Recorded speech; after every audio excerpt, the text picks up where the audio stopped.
क्या आप जानते हैं Kissan, Berger paints, Indian shaving machine, Hindustan polymers etcetera इन सारे बिजनेसेस को विजय माल्या ओन करते थे।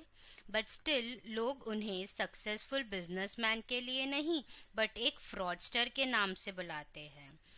आज हम बात करेंगे विजय माल्या की एंड कैसे उनके कुछ बिजनेस डिसीजंस उन पे ही भारी पड़ गए। विजय माल्या को सब ही उनके posh lifestyle and lively personality के लिए जानते थे। तो ऐसा क्या हुआ कि जिससे वो किंग ऑफ गुड टाइम से एक इकोनॉमिक ऑफेंडर बन गए। आज हम इस वीडियो में विजय माल्या के फ्रॉड केस स्टडी के बारे में जानेंगे। हेलो फ्रेंड्स, मैं हूं मोनाली एंड आप देख रहे हैं मेरी channel bull bear and me. अगर वीडियो पसंद आए तो लाइक ज़रूर कीजिएगा, चैनल को सब्सक्राइब करना ना भूलें एंड नोटिफिकेशंस के लिए बेल आइकन को ज़रूर प्रेस करें ताकि आप मेरा एक भी अपकमिंग वीडियो मिस ना करें। एंड साथ ही वीडियो के एंड में मैं आपके साथ एक बोनस टिप भी शेयर करूंगी जो आपके लिए बहुत हेल्पफुल होगी। वीडियो को एंड तक ज़रूर देखिएगा फ्रेंड्स। विजय माल्या का जन्म एक बिजनेस फैमिली में हुआ। विजय माल्या के फादर विट्ठल माल्या एक बिजनेसमैन थे, बट विजय माल्या की मेन कंपनी यूनाइटेड ब्रेवरीज को विजय माल्या की फैमिली ने नहीं स्टार्ट किया था। उससे 1915 में थॉमस लेसमैन ने स्टार्ट किया था।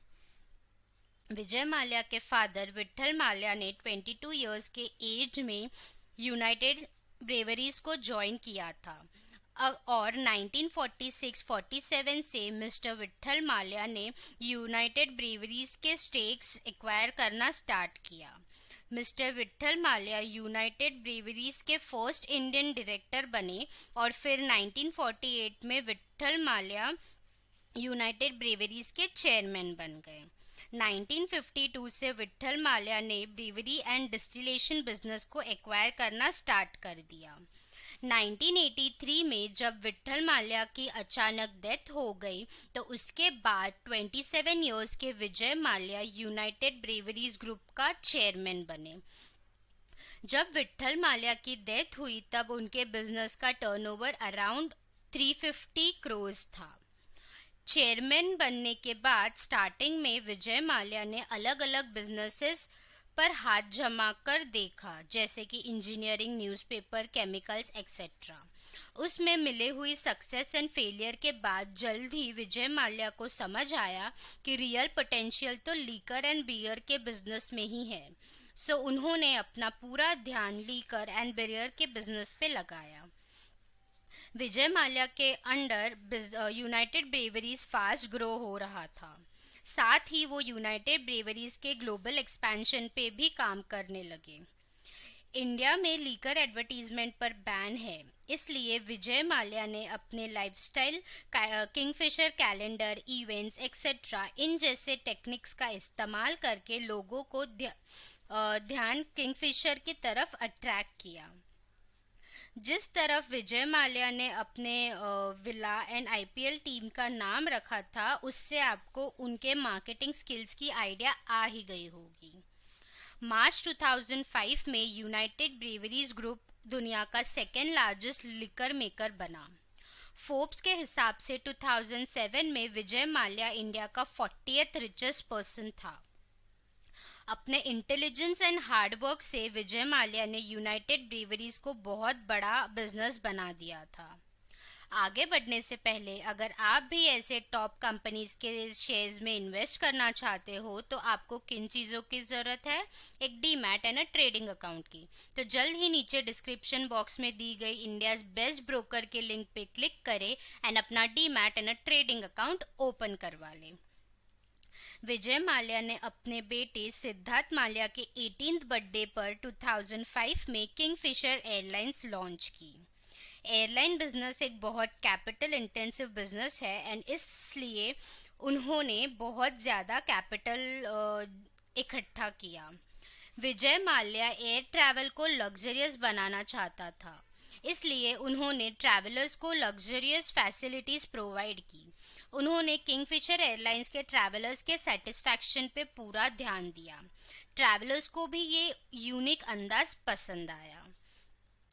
किंगफिशर एयरलाइंस फास्ट ग्रो होने लगी और जल्द ही इंडिया के 25% डोमेस्टिक ट्रैवलर्स किंगफिशर एयरलाइंस से ट्रैवल करने लगे। और फिर किंगफिशर एयरलाइंस इंडिया की नंबर सेकेंड एयरलाइन बन गई, पर फिर भी किंगफिशर एयरलाइंस अभी तक प्रॉफिटेबल नहीं थी। किंगफिशर एयरलाइंस के स्टार्टिंग के सक्सेस के बाद 2007 में विजय माल्या ने किंगफिशर एयरलाइंस के इंटरनेशनल फ्लाइट स्टार्ट करने का फैसला किया। पर इंटरनेशनल फ्लाइट्स स्टार्ट करने के लिए ये कंडीशन थी कि वो एयरलाइन एटलीस्ट 5 इयर्स पहले शुरू हुई हो। पर किंगफिशर एयरलाइंस को जो स्टार्ट हुए सिर्फ 2 ही साल हुए थे। तो इस कंडीशन को फुलफिल करने के लिए विजय माल्या ने एयर डेक्कन को खरीदा, जो 4 इयर्स पुरानी कंपनी थी और बंद होने की तैयारी में थी। तो उसे खरीदने के बाद विजय माल्या को इंटरनेशनल ऑपरेशन स्टार्ट करने के लिए सिर्फ 1 ईयर ही वेट करना था। किंगफिशर एयरलाइंस पे पहले से ही बहुत सारे डेट थे और कंपनी तो प्रॉफिटेबल भी नहीं थी, और ऊपर से उन्होंने एयर डेक्कन खरीदा, तो किंगफिशर एयरलाइंस का डेट और ज़्यादा बढ़ गया। एयर डेक्कन एक लो कॉस्ट एयरलाइन कंपनी थी और विजय माल्या ने एयर डेक्कन का नाम चेंज करके किंगफिशर रेड रख दिया। उससे उसे किंगफिशर का ब्रांड मिल गया और उसकी टिकट प्राइजेस भी कम रखी गई। पर विजय माल्या को ऑर्डिनरी चीज़ें पसंद ही नहीं थी, इसलिए उन्होंने किंगफिशर रेड में भी धीरे धीरे स्पेशल सर्विसेज प्रोवाइड करने स्टार्ट किया, जिससे ट्रैवलर्स को अच्छी सर्विसेज कम प्राइस में मिलने लगी।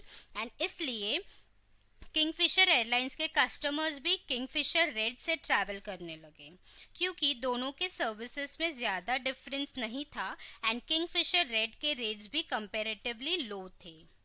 अब इन स्पेशल सर्विसेज के वजह से किंगफिशर रेड के रेट्स भी बढ़ने लगे और फिर ट्रैवलर्स किसी कम प्राइस वाले एयरलाइंस को चूज करने लगे। और उस ही टाइम क्रूड ऑयल के रेट्स भी बहुत फास्ट बढ़ने लगे थे, जैसे कि $140 पर बैरल तक पहुंच गए थे। रुपी की वैल्यू भी कम हो गई थी एंड रिसेशन भी था, और ये सब रीजंस के वजह से किंगफिशर एयरलाइंस की प्रॉब्लम और ज़्यादा बढ़ गई। विजय माल्या ने किंगफिशर एयरलाइंस के एक्सपेंशन पे ज़्यादा ध्यान दिया प्रॉफिटेबिलिटी से, और जब एक्सपेंशन प्लान फेल हुआ तो किंगफिशर एयरलाइंस के लॉसेस इतने ज़्यादा बढ़ गए कि किंगफिशर एयरलाइंस उससे निकल ही नहीं पाई। जब चीज़ें और बिगड़ने लगी तब विजय माल्या फॉरेन इन्वेस्टर्स को अप्रोच करने लगा। तब इतिहाद एयरवेज किंगफिशर एयरलाइंस में इन्वेस्ट करने के लिए इंटरेस्टेड थी, पर उस टाइम सिविल एविएशन में एफडीआई मतलब फॉरेन डायरेक्ट इन्वेस्टमेंट अलाउ नहीं था। पर फिर विजय माल्या ने एफडीआई अलाउ करने के लिए गवर्नमेंट को रिक्वेस्ट भी की, लेकिन उसका कुछ यूज ही नहीं हुआ। इन सारे प्रॉब्लम्स के चलते विजय माल्या ने पहले किंगफिशर रेड बंद कर दी। वहीं किंगफिशर एयरलाइंस के एम्प्लॉयज़ को 7 मंथ से सैलरीज नहीं मिली थी, जिसके बाद उन्होंने स्ट्राइक की एंड फिर किंगफिशर एयरलाइंस का ऑपरेशंस बंद हो गया। फिर दिसंबर 2012 में किंगफिशर एयरलाइंस का लाइसेंस कैंसिल हो गया और किंगफिशर का बिजनेस बंद पड़ गया।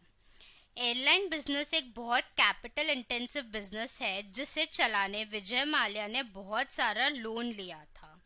विजय माल्या अपने प्लान पर कॉन्फिडेंट था, इसलिए उसने किंगफिशर एयरलाइंस के कुछ 1500 करोड़ के लोन के लिए पर्सनल गारंटी दी थी।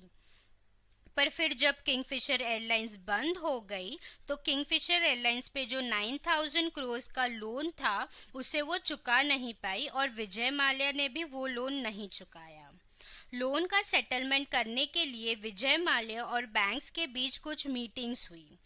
किंगफिशर एयरलाइंस पे कुछ 9000 करोड़ का डेट था, जिसमें से विजय माल्या बैंक्स को लोन का प्रिंसिपल अमाउंट यानी 6600 करोड़ देने के लिए रेडी था, पर बैंक ने वो ऑफर रिजेक्ट कर दी। मार्च 2016 में विजय माल्या ब्रिटेन भाग गया और आज विजय माल्या 9000 करोड़ के लोन डिफॉल्ट के केस में वांटेड है। एयर इंडस्ट्री में प्रॉफिट मार्जिन बहुत कम होता है एंड एयरलाइन इंडस्ट्री को प्रॉफिट में चलाने के लिए बहुत एफर्ट्स लगते हैं। तो ये थी विजय माल्या की फ्रॉड की केस स्टडी। अब टाइम है बोनस टिप का। पर उससे पहले अगर आप रेगुलर न्यूज़ एंड अपडेट्स चाहते हो शेयर मार्केट रिगार्डिंग, तो आप मेरे टेलीग्राम चैनल को भी ज्वाइन कर सकते हो, जिसकी लिंक नीचे डिस्क्रिप्शन में दी गई है। बोनस टिप, अगर आप अपने बिजनेस को ग्रो करना चाहते हो एंड एक अच्छे एंटरप्रेन्योर बनना चाहते हो, तो ये 5 बातें ज़रूर ध्यान में रखें। First, strong foundation. Second, opportunity को समझे, राइट टाइम पे देखे और उसे ग्रैब करें। थर्ड, अपना फोकस एक्सपेंशन पे रखें। फोर्थ, अपने कस्टमर्स को वैल्यू करो एंड उन्हें अच्छी सर्विसेज प्रोवाइड करो। फिफ्थ, अपने सक्सेस से कभी ओवर कॉन्फिडेंस मत होना। अगर वीडियो पसंद आया हो तो लाइक ज़रूर कीजिएगा। मिलते हैं अपने नेक्स्ट वीडियो में, तब तक के लिए stay home, stay safe. Thank you.